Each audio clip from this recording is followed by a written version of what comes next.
I do cover 19 counties. I think this is the 9th time I'll be giving this presentation. Just so you know, I'm also part of a work group working with several health officers and medical directors from many other health departments in the state, and we're working to try to get really consistent messaging available for you to decide, when to send students and staff home, when to clear them to have them come back to school and come back to work, how to decide what a close contact is, and working on messaging and tools that help your staff to use those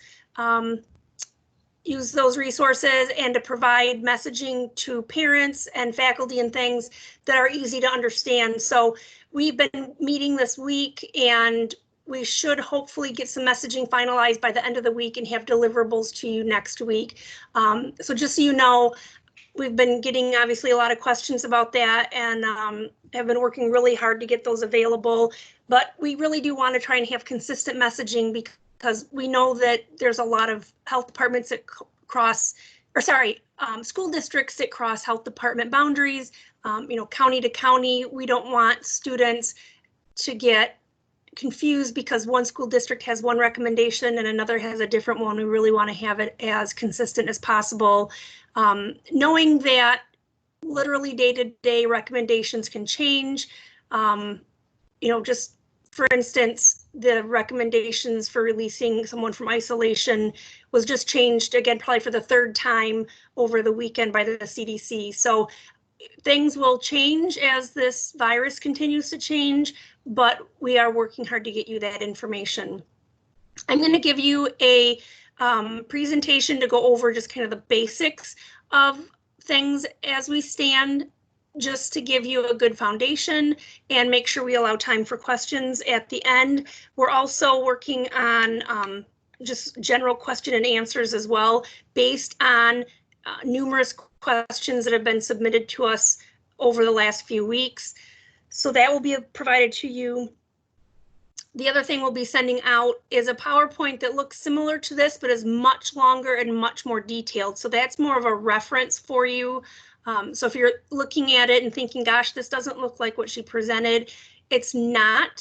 This is a shortened version of that, and the other is meant for you as a resource, a reference. It has numerous links, and the last several slides have numerous additional resources with links for you to utilize. So with that, I'll go ahead and get started.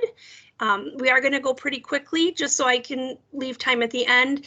But again, like Christy said, this recording will be available to you, and the slides will be available to you. So again, I think the most important time is just making sure we have time for your questions. One thing I do really recommend, there are numerous different resources out there. This is one that I had found early on. It was put out at the end of June, but it's just a general overview of everything you can really do to help keep your students and faculty and everyone in the school healthy and safe. It was put together by Harvard and other groups, but it's just a really good overview of what to do and why you're doing it. And very simple and easy to understand, easy to read. And I'd really encourage that you recommend all of those that are working in the schools to read it. It's about 60 pages long, but it has a lot of pictures and it's a pretty quick, easy read. So I really found it useful. A lot of what is going to be recommended in this presentation and is outlined in the longer PowerPoint we'll be sharing with you comes from this presentation, or sorry, from this packet. So I do encourage it. So just in a nutshell, I'm sure you know this, but the My Safe School Roadmap, which is really enforced by the Executive Order 2020-142, states that you need to have a plan and policies for whether your area is in phase 1 through 3 or phase 4 or phase 5, you have to have that procedure and policies approved by your school board, have it sent to the state, and then have it posted on your public internet site. If that doesn't happen, you can't open school. But really, as far as we know, there will not be any other monitoring or policing or punishments or anything else regarding the institution of your policies and plans. So basically, the way that we see it, and again, things could change, but the way that we're reading it and seeing it is that you need to do the best you can do to make sure you're keeping everyone safe based on these evidence-based recommendations. But no one's going to be coming around and enforcing that. Certainly if there's issues that might change, but do the best you can do, and try not to worry too much about the minutia. Just do the best you can do. So the state is broken into 8 regions. The map is available in the economic recovery plan. They're roughly the same as the regions we use for emergency preparedness or our healthcare coalitions. There really isn't much we can do to change these regions. I know there's concerns because we get kind of lumped in with some bigger cities at times. But really, unless we're in stay-at-home orders, we have a very mobile population in Michigan. We're traveling, people are visiting, having parties, and so there really, I don't know that there really is an ideal way to define areas of Michigan in risk. The Safe Start map that's referenced as a resource is mystartmap.info. We have some more information on how things are really going to be decided, and I'll talk about that in a minute. The phases are 1 through 6, 1 being worst you could imagine. There's so many sick and dying people, the hospitals can't keep up with it, our healthcare professions can't keep up with it. We don't have enough supplies, testing equipment, et cetera, to keep up with it. So hopefully we'll never get there. All the way to post-pandemic, where we really don't have any more cases. 1 case would be news breaking, kind of like we have with measles right now. So that's our goal, is to get to that point. So the state experts, epidemiologists, and others really decide what phases we are in. They look at how many lab confirmed cases are in the area, the deaths, status of our hospital systems, how many tests are being done and what percentage of them are positive, and just other information. Are there a lot of outbreaks occurring? Are there big increases in cases? Are things getting under better control? Things like that. So if you went to the map right now, this is what you would see. So you'd think, gosh, how are we going to have school? Well, this is not what is being used for economic recovery and economic decision making. This is basically what the actual viral activity would be. And, many would argue, well, shouldn't that be how we respond to it? Well, we want to keep progressing. We want to try and keep businesses open, keep moving forward, rather than going back into stay-at-home orders, which is what a lot of these regions would be looking at if we were following this map to determine what our actions were. If you were to look at the small print on this map, it would say that there's a different guideline which is found here. Unfortunately, unless it's changed very recently, if you click here, it takes you right back to the same map. So it's very confusing for us to know, okay, what guide are the schools to use to know what phase they're in. We finally did get some communication back from the state. This is actually a copy and paste from an email that was forwarded just yesterday, and this will be in that PowerPoint that we share with you as well. But basically that there is not really going to be a separate map for schools, but that you're still in the same, you're going to use the same phases that have been put forth in previous executive orders. So there was an executive order 110 and I believe an executive order 115.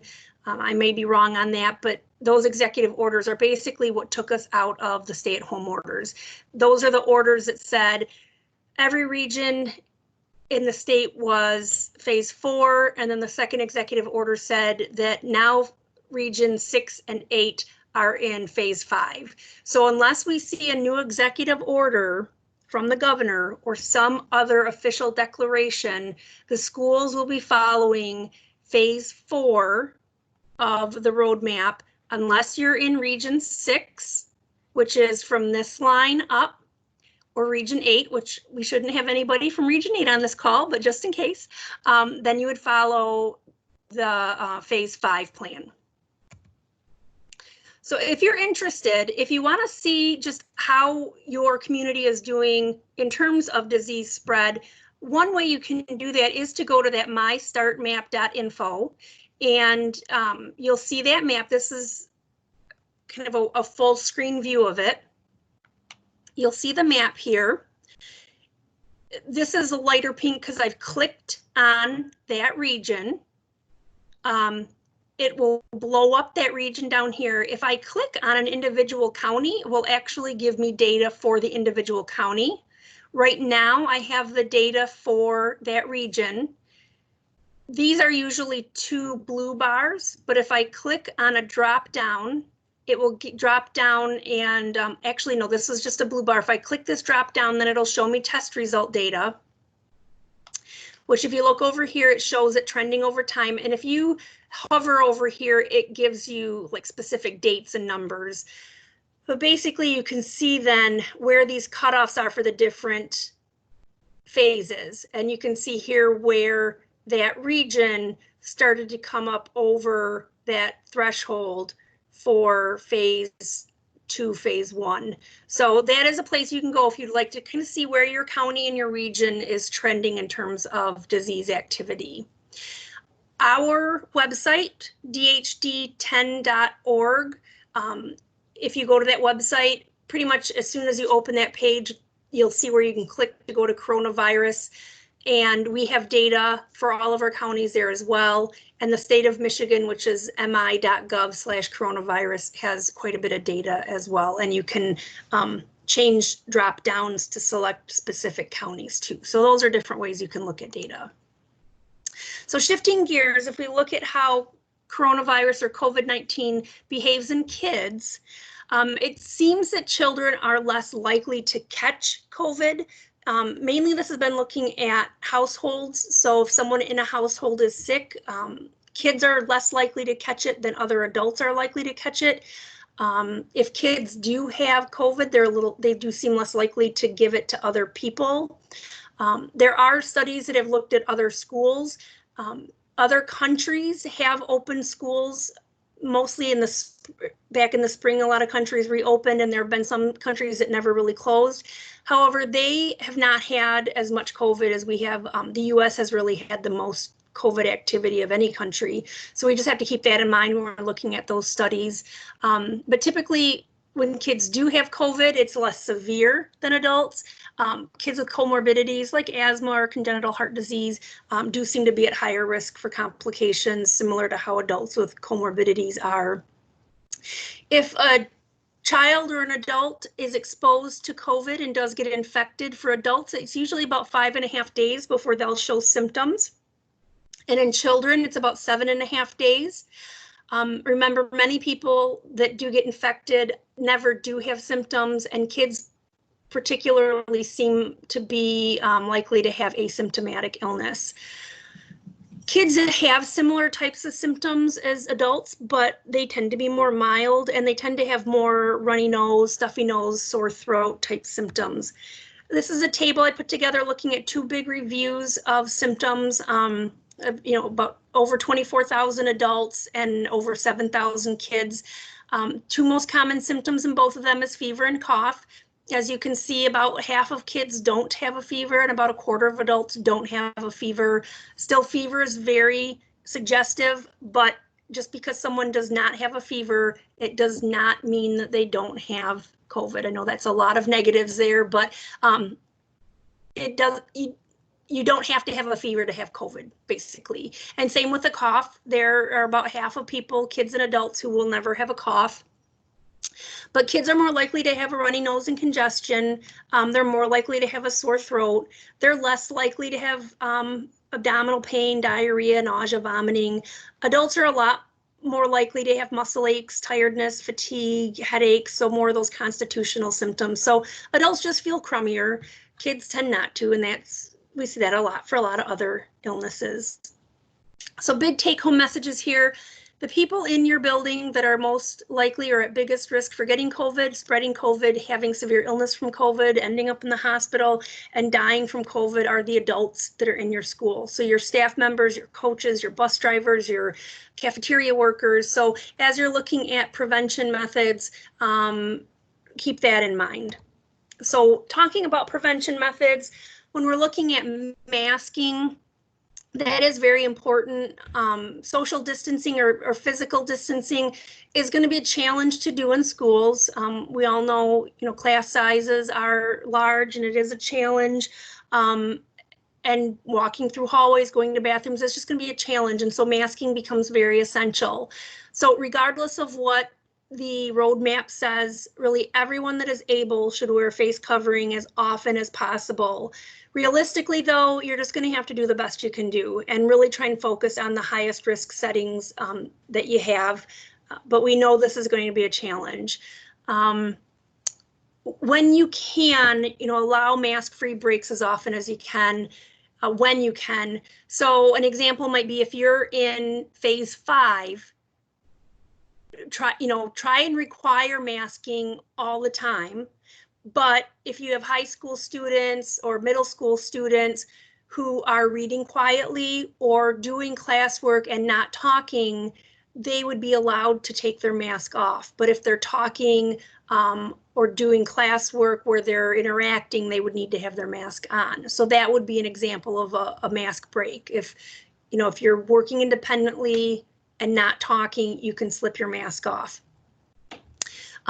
If you're in phase 4, it might be that you take kids outside 10 at a time, have them stand in a huge circle, all facing outwards, and slip their mask off and just yell for 10 seconds. Just something to give them a break within the confines of what you're required to do.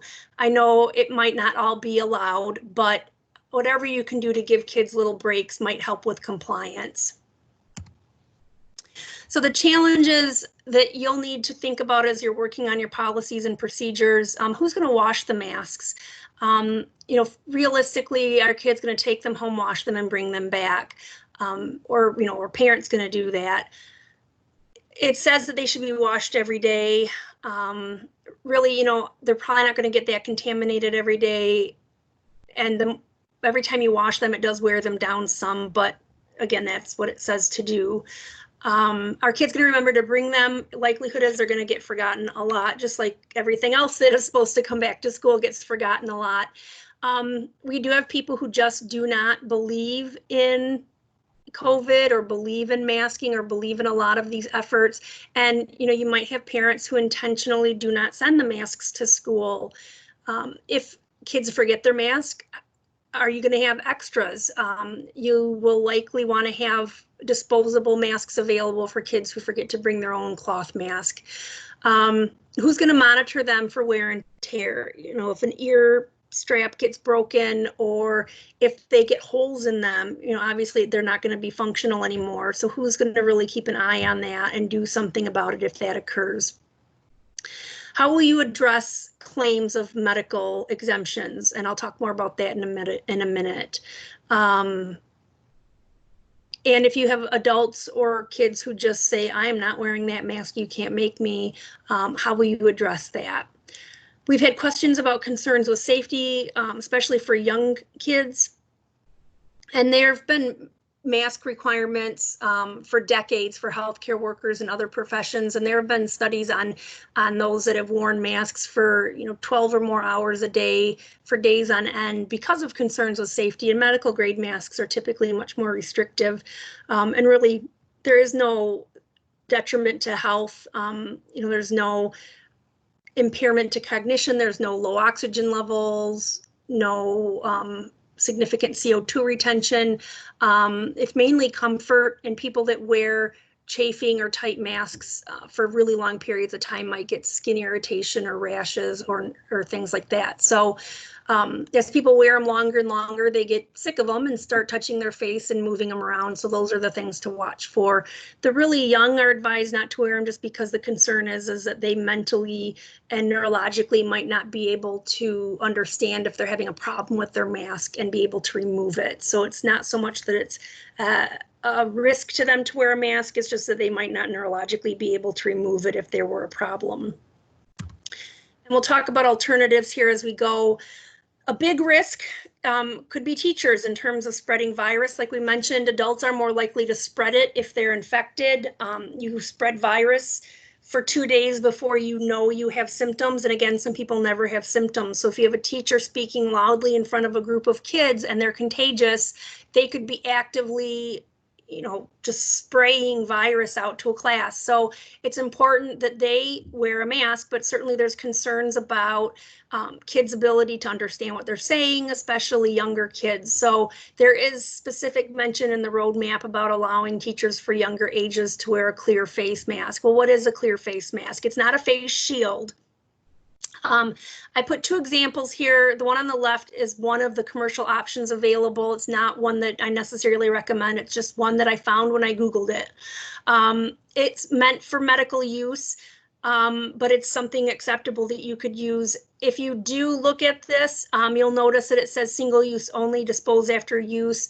That's because it's meant for medical use, and with the thought that the healthcare worker would be working with a patient that could be coughing germs on their face and contaminating it, so they should dispose of it. If you're using it in the school setting, you should be able to clean it appropriately and reuse it until it shows signs of wear. I have later on some suggestions for cleaning disposable face shields, and you can use the same instructions for this type of a mask. There are numerous different sewing instructions for homemade clear face masks. This is just one of them here as an example. So that's an option. And then face shields, we get lots of questions about face shields. They are not an alternative for a face mask.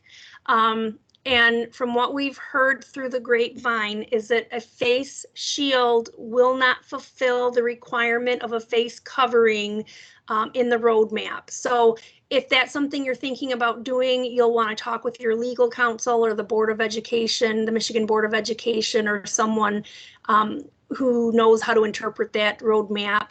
But that's just what we're hearing. According to public health, though, if someone cannot wear a face mask because of neurologic issues, they can't remove the face mask, some type of a medical reason, a face shield is an alternative that's better than nothing. But again, it does not replace a face mask. So you want to really have your students and your staff wear their masks as much as possible, but definitely when they're mixing with students from other classes and in crowded areas like hallways and bathrooms. You'll want to train your students, your staff, and their parents as well, how to properly wear their mask and how to care for it properly. And you might want to consider providing time and resources at school to allow students to wash their masks there at school, and even to store a mask at school, providing them with extras to go back and forth. So just to think about that, even if it's once or twice a week, just because we know that it might not get done at home. So if you have adults or children who are claiming a medical exemption, you need to decide on your policy for how you're going to document that and what you're going to require. There are really no hard and fast medical reasons why you can't wear a mask. Some neurologically, behaviorally can't really tolerate a mask or won't be able to remove a mask if they're having problems breathing or are, choking on secretions or need a drink. So those are somewhat clear cut, but, people with asthma, people with claustrophobia, things like that, most can learn to tolerate a mask or at least wear a mask most of the time. And I just warn you that if you're going to require a note from a doctor or a healthcare professional, they are getting bombarded with requests right now for notes. There are some who are just flat out refusing to do them because many of the requests are really not very founded. People don't like masks and don't want to wear them or feel like they don't need to wear them, and so are requesting notes from their doctor. And doctors just are, some of them have just decided, well, I'm just not going to do it as the answer. And others just feel overwhelmed trying to decide who really needs the exemption. So I just warn you that if you request notes from doctors, some patients might say, well, I can't get a note from my doctor. And to try to find another doctor to do it is really impossible. For those doctors who are writing the notes, it might take them weeks to get to it because they're so busy right now. So you need to decide then, okay, if we do require a note from a doctor, but our student says that they can't get a note to you by the beginning of school, what are you going to do? Are you going to allow them to come to school still and not wear a mask? Or are you going to make them learn remotely until you get that note? So you need to figure out how you're going to handle that. I know that that is not an easy answer for anybody, and we really don't know how to give you the best advice on that one. Again, if someone cannot tolerate a mask, a clear face shield is an alternative. It's not a replacement. And again, the clear face shields are usually disposable, and the CDC has provided suggested cleaning for those, and that was provided for healthcare workers who have critical shortages in PPE. So the recommendations are there, and again, it will be included in the PowerPoint that will be shared with you. So this is just an example of the 3 different orders that are out there for masking right now and the confusion. So the new Executive Order 2020-147 says that if you leave your house and you go into an indoor public space, you have to wear a mask. No ifs, ands, or buts. And so that didn't quite match up to what the My Safe School roadmap said. But we have gotten opinion from legal at the state that said, for the purposes of this order, school buildings do not count as a public space. So the My Safe School roadmap masking requirements and recommendations trump 2020-147. You also need to follow, it says this in the executive order covering schools and the roadmap, that you need to cover, it was Executive Order 114, now it's Executive Order 145. I know this gets really confusing, but Part 1 of that order, which applies to your workplace, it mentions masking when your employees cannot maintain 6 feet of separation. However, the Safe School Roadmap states that your staff must wear them at all times except for meals if you're in phase 4. So we're not quite sure which one trumps in this one. Our assumption would be that the My Safe School Roadmap trumps. However, we've encouraged schools to talk with their legal counsel or the Michigan Board of Education to see if, you know, if you're in your office by yourself with the door closed, are you allowed to remove your mask? Those types of things. So we get to talking about screening of students. First of all, just a mention about testing, viral testing. This is mentioned in the roadmap, and it's also mentioned by numerous medical organizations, that just blanket viral testing of students and teachers and athletes as a form of clearance is not recommended. It's very time consuming, very expensive, but more than that, it really just gives you a single snapshot in time. You know, is that person infected right this moment? They could go and get infected within that same day and you wouldn't know it. So it could give a false sense of security if they're negative. Depending on what phase of an infection a person is in, that test can also have a very high false negative rate. So someone who is actually infected could come back as negative and again give you a false sense of security. So that is not recommended at this time. People that are symptomatic should be tested, and close contacts to those who are infected are encouraged to get tested as well. So again, that's just comment on that. It is recommended that all students should be screened for signs of illness prior to arrival to school each day. However, it is acknowledged that you as educators and as a school trying to do that as your students are arriving each day is extremely disruptive and would cause a great loss of instructional time, and it is not necessary that you do this screening. You can, if you choose to, you can check kids' temps as they come into the building. You can ask them about symptoms, but you do not have to. We've also heard some talk or thought about with some schools thinking about screening students as they get on the bus. This, we think would be too much of a traffic hazard to try to do this, so we really don't recommend that either. So what we're recommending as a bare minimum, again, you can do more than this if you want to, but at a minimum, one, you do have to screen your staff and any like contract worker or any other worker that comes into the building some way each day. But for students, you can allow the parents to screen them prior to sending them to school. You can use some kind of an electronic screener, like send them a text to have them confirm that their child doesn't have any symptoms, or using some kind of an app. The trouble with this is not every parent has the means to use those types of technologies. And if you have parents that don't reply or maybe reply incorrectly, you have to track them all down, and that might not really save you a lot of time. So what we're proposing is that you provide them with education about what to do, and then provide them with some kind of a visual aid, like a card or a door hanger or something that they can put in the home that reminds them as they're sending their child to school of what to do. And what we would suggest is that it state that before they send the child to school, make sure of the following. Does the child feel feverish or have a temperature over 100.4?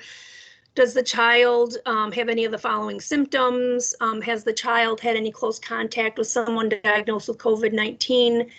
Since they were last at school, have they been diagnosed themselves with COVID-19? And if they answer yes to any of those questions, keep the child home. Call the school and let them know why they're being kept home. Call your health care provider right away, and information then on how to locate testing for COVID-19. Then you want to make sure your teachers, your bus drivers, anyone else working at the school knows the signs of illness to watch for in children, and then what to do if they see that, and also if they start experiencing those symptoms themselves. If someone does start to have symptoms of COVID while at school, they should have a mask placed on them if they don't already have one on them. A surgical mask is ideal when someone is symptomatic, but if they already have a cloth mask on, just leave that be. You want to get them separated away from others as soon as you can.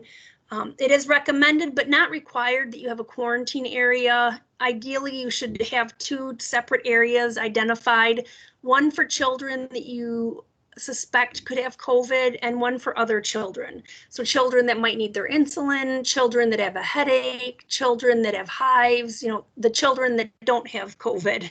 Because if, kids often have to wait quite a while for mom or dad to come pick them up. And if someone with COVID waited in a room for an hour or 2 with someone who didn't have COVID, you're going to end up having to put those other kids in quarantine for 2 weeks if they've spent a long time together. So we're trying to just keep people separated as much as possible. Of note, one of the resources that is in the last several slides of the PowerPoint we'll share with you is a guide to the PPE that is recommended for either your nurse staff, or if you don't have nursing staff, whoever it is that might be caring for children as they wait for their parents. So that resource is included. So if someone does get sick and we do get contacted, you or we at the health department get contacted that there is a case of COVID, we need to find close contacts. We obviously can only tell select few who that individual is, and same with you. Only select individuals can know the identity of that person. So just like with other communicable diseases, when we're working with chickenpox or whooping cough, you usually have a few select individuals at the school who communicate with us about communicable diseases and help us to track down who those contacts are. And they know our CD nurse very well in the county. So once we have a confirmed case, we'll notify you. If you hear of a case, notify us. We never want to assume that the other person knows about the case because sometimes we don't. We will rely on you to help us find close contacts at the school. A close contact includes people that, well, that period that we look for close contacts is in the period of time starting 48 hours before someone has developed symptoms. Like I said, we're working on guides to help you to figure out what a close contact is. We're looking at trying to just stick with the people that are closest to that student. But that's why really working with keeping assigned seating, keeping people together in cohorts, not allowing students to mix too much is really important, because if we know where a student is sitting all the time and who's around that student all the time, we only have to quarantine those students sitting closest to them if they were to get sick. But if the class is mingling all the time, then we'll have to quarantine the entire class should someone get sick. And they have to be quarantined for 14 days. So you can see what a disruption that can be to education. The contact of a contact does not need to be quarantined. So if someone is ill, the person next to them in that class would need to be quarantined, but that person who's in quarantine, if they were on a sports team, the members of that sports team don't need to be in quarantine. So we know that that question comes up a bit, and there's a lot of concerns about that, and we are working on some, trying to work on some education about that to explain that to parents and people. So I think I covered quite a bit of this. We will rely on you, and it is part of the roadmap that you provide us with names and contact information for the close contacts. We are trying to incorporate into those pieces of materials. We're creating some verbiage for parents to encourage them to keep track of other out of school contacts their kids are having too. So, you know, if they're going to Boy Scouts, if they're hanging out with certain friends, because obviously those will be close contacts as well, but you as a school will not know those names. We'll have to rely on the parents, and it'll be important for them to keep track of who those people are. So again, the close contacts will need to be in quarantine for 14 days past their last contact with someone who's contagious. Teachers likely will also need to be if they've been in close contact. So these individuals are not necessarily ill. They can still learn. You should still be able to count them as present if they're remote learning, I would think. You know, again, I'm not the expert on this, but if you can have remote learning available to them during those 2 weeks, that would be ideal. We will also help you create a generic letter that can go out to the rest of the parents to inform them that there has been a case of COVID in the school. All of the close contacts have been identified and are in quarantine. If you have not been contacted, then your son and daughter was not considered a close contact, and then give them instructions, you know, some more information about COVID. So we'll help you with other communication needs as needed, including that.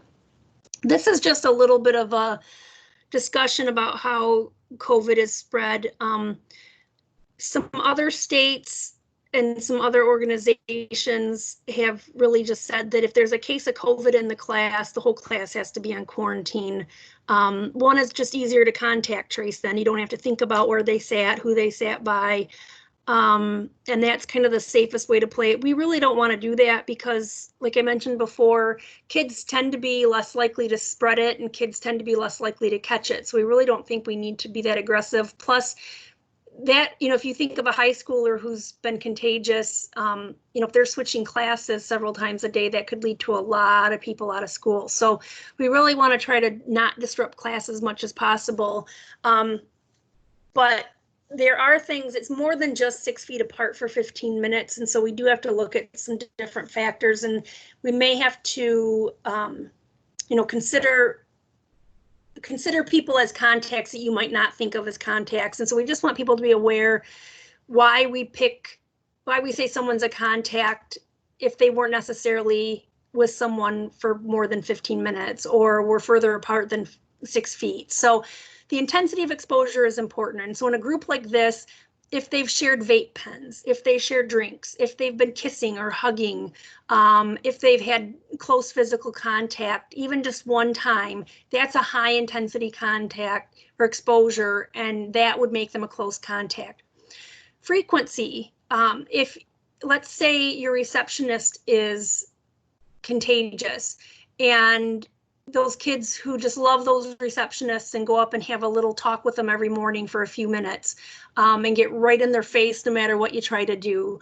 Obviously with barriers and things, we should avoid that. But if they do that every single day, several times a day for a few minutes, that's multiple frequent interactions, and that could lead to enough virus exposure to cause an infection, even though it never exceeded 15 minutes. Duration would be, being on a football team with somebody and spending a lot of time with them, even though you may not always be within 6 feet of them, or being in a classroom with somebody for 6 hours a day, and they were together for 5 days while they were contagious before they found out they had COVID. So you may not be within 6 feet of them, but you're spending a long time breathing aerosols and touching common items that the other person might have contaminated. So just wanted to kind of go through that a little bit so there's a better understand. This is just an illustration of a group party that was in a restaurant. This is how it was set up. This individual A1 was the person that came sick to dinner. All these other red circles are the ones that ended up getting sick, and they think the flow of the air conditioning had a lot to do with it. So again, it was more than 15 minutes, but they were definitely more than 6 feet apart from each other. And just an example of how there's other factors at play. I know we're getting close to 15 minutes left here, so I'll get going here quickly. If someone is sick, they can come back once it's been at least 10 days since they started to be sick and they haven't had a fever for 24 hours. That just changed. It used to be 3 days without a fever, and they have improving symptoms. If they never had symptoms, they just had a positive COVID test, they can come back once it's been 10 days from the date of their test.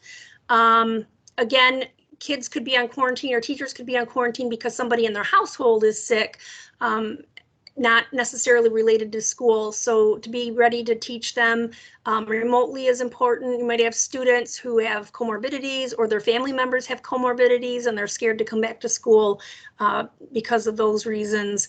And I'm sure many of you, if not all of you, have thought about these things.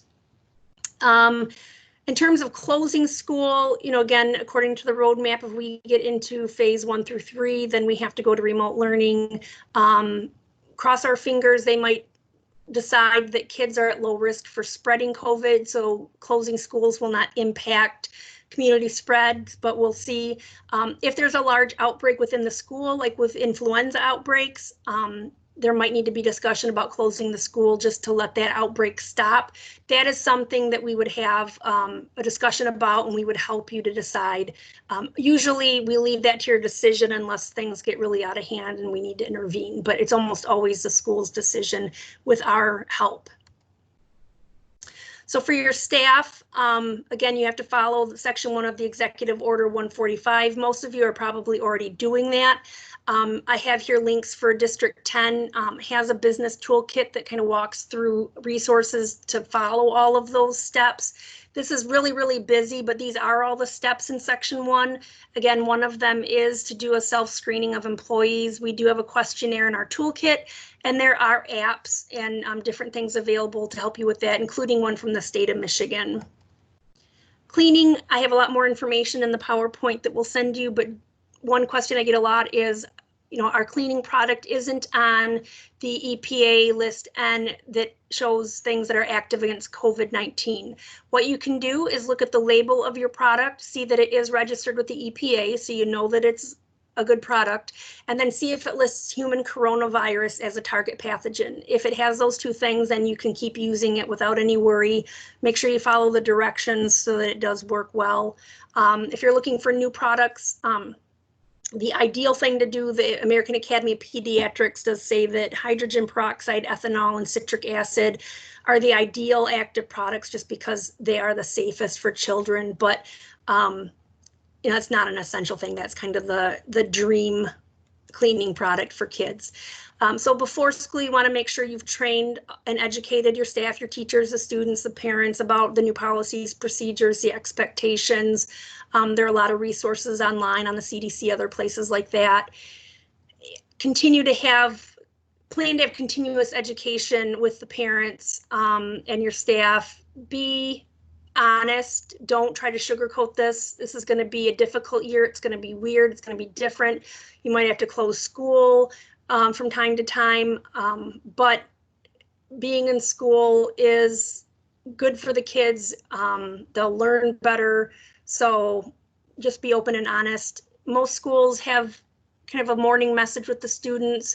Use that time to emphasize, the need to stay home if you're sick, and the need to let someone know if they're not feeling well so they can go home. So in that PowerPoint we'll send you, I have more information in there which covers hygiene, like hand washing and covering coughs and sneezes, physical distancing, physical barriers, busing, more information on cleaning, information on ventilation that can help with disease transmission, gym, music, sports. So that'll all be in there for you. One thing I want to make sure and point out that I didn't include in the body of this talk, though, is that when flu season hits, it's going to be really confusing. So really try and promote flu vaccination for your staff and your students as much as you can, and consider setting up a flu shot clinic for your staff. You can contact us, and depending on our staffing ability, how much we're occupied with COVID response, we'll do our best to provide a vaccination clinic for your staff. But as much flu as we can prevent, the better, just for flu prevention alone, but it'll also help with COVID because it is going to get really confusing and really difficult. So I apologize for rushing there at the end. One thing I want to point out, it is in the references in the long PowerPoint I'll send you, but I have gotten a lot of questions about band, marching band, other things like theater. The National Federation for I think it's the National Federation for State High Schools, so nfsh.org. Again, I have links to it within that other PowerPoint, but I stumbled upon that. They have phenomenal resources with guides to music, guides to marching band, how to clean your instruments,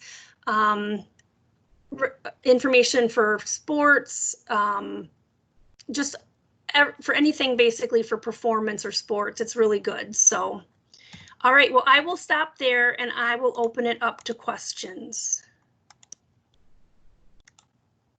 So, Dr. Morse, we had a question about the recorded session, like where will it be? And I know typically we post on our YouTube page and then send out that link. And I don't know if Janine had mentioned that before, like how we would share that or post on our website. So on our coronavirus page, I did notice before that this PowerPoint is already on there. Let me go there. So if you go to dhdten.org/coronavirus, if you scroll down past our data, you'll come to a big blue box that says guidance for reopening. There's a bar that says guidance for schools. And right now there's a bullet point that says back to school in a pandemic. That is the long PowerPoint I'm discussing, but we'll email that out. I have a feeling, and I'll talk to her about it, but that a link to the recording will also be there. I I'm quite sure the other plan was that everyone who got an email for these talks will also get an email with the slides and the recording. Yeah, that was my thought as well. I tried texting Janine, but she, I think she's driving right now to the testing site. But so I'll talk to her and I'll tell her that that's the plan, that it will be posted under the guidance for schools at dhd10.org/coronavirus, where the slides are already posted, and that will email the slides and the recording once it's done to everyone we invited to this. And then, you can feel free to share it with whoever you feel needs it. And again, that PowerPoint is really more like a resource because it has a lot of information and links to other things. It was just the easiest way for me to put that all together. There was another question about how there's been some examples out there about flow charts as to what to do if students or staff are symptomatic and then test positive. Yes. And have you seen them, and would we be sharing them? We have seen them, and that is what we're working on right now. So again, there's been some schools that have made their own. There have been some health departments that have made their own. So right now, again, we have a group of about 8 different health departments that have come together to make kind of a uniform one that all health departments will hopefully use together so that we're all following the same. So that should be available and sent out to you next week. That is our plan. So yes, that is in the works. And that was really the only stuff that was in the chat. So if anybody else has questions, they could feel free to unmute and ask. Hi there, this is Brooke from Manistee Intermediate School District. Thanks for putting this presentation together. My question to you is, we're pretty small. We don't have a nurse on staff full time. We have access to nursing that can potentially be contracted. But I'm curious to know whether you have people on staff that would be available and willing to come in and do some sort of training for safety. It's my understanding other schools and ISDs have had this in place, and that it is required prior to, for instance, like my early on folks providing in-home service. That would be a training. Another training would be for our itinerant staff who are servicing all our local district folks, and then our center-based staff who are servicing the most severe special needs students in our county. So is kind of like multiple question, but do you have people that would be willing to do that or not? I will ask our nursing director and our health officer. It likely comes down to our availability given our other obligations right now with COVID, but I will talk with them and see if we can't arrange that. Okay, and if I can give you the dates right now, they're the 25th and 26th of August, which are our opening back to work days. And if under the guidance, depending on what we can have in-house or not, we could certainly host a person here up to our capacity, within the roadmap and the executive order, and the rest could participate via Zoom. So, or okay. We use Google Hangout, but same concept. Okay. Yep. I'll email them today and let them know that that's a need and have them. Kevin probably has your email. Somebody does. Actually, Kevin spent March 13th with us. So yeah. Okay. And before I forget, and while there's a little bit of a lull, Kevin couldn't make it to this meeting today because he had another one. But he and I talked before this call, and our thought was that once school gets started, or even just towards the end of August, to perhaps have a weekly call. As I mentioned, I don't know if I mentioned, but I cover 2 other health departments. So I cover 19 counties, and right now I've been doing these meetings per district. So this is just for District 10's schools, and then I've been doing talks just for the other health department schools. But we were talking about maybe just doing a call once a week for all of my school districts to basically just maybe go over updates and then have question answer to see if we can help with any issues that are going on, rather than making you have to call or email every time something comes up, and having us have to send out emails every time something comes up. Would that be something, I know there's only a handful of you today, but do you think that would be something you'd be interested in doing? I think it'd be worth our time if it would fit into our calendar. If not, if you recorded it, we could watch it at our convenience. But I imagine the beginning of the school year is going to be very, very crazy for most of us. Is there a time of the day that usually works best for you guys? Or a proxy, like you could send one of your principals or nurses or secretaries or whoever else in your stead.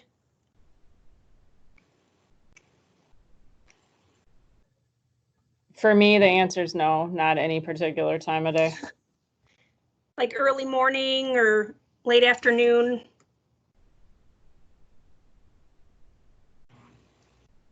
Okay, well, we'll keep that in mind then.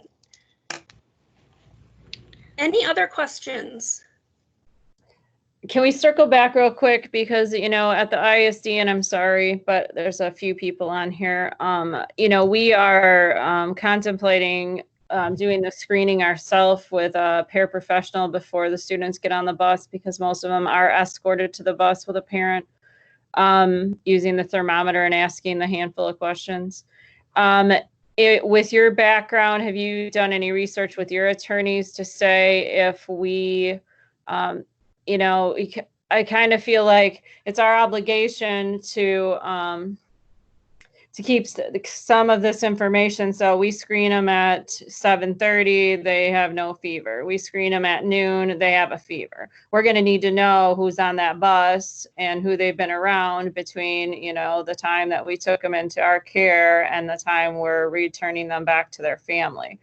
Some people are of thought that that would be a HIPAA violation. What do you know on your end?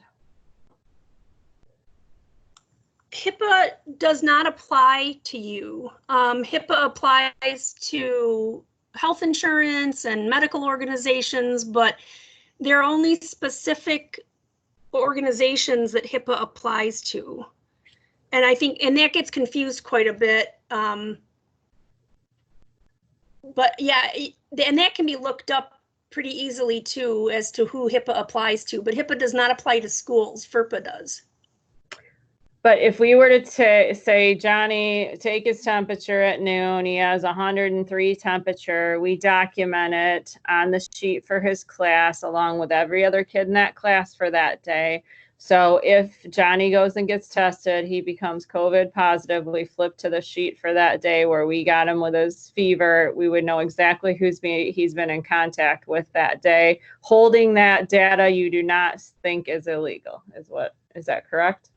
Well, I mean, do you keep counts of, or keep track of why kids call in sick?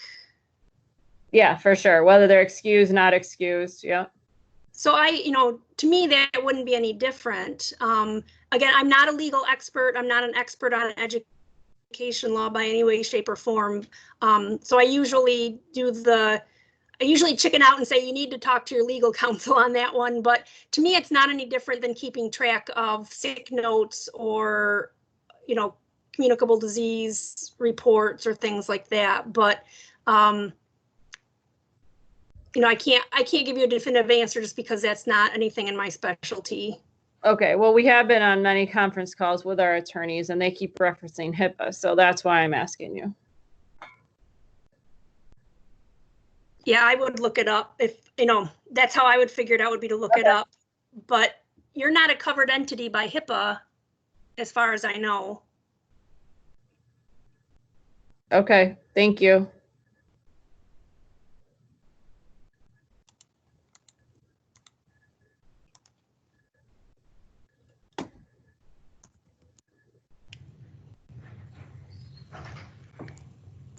Any other questions?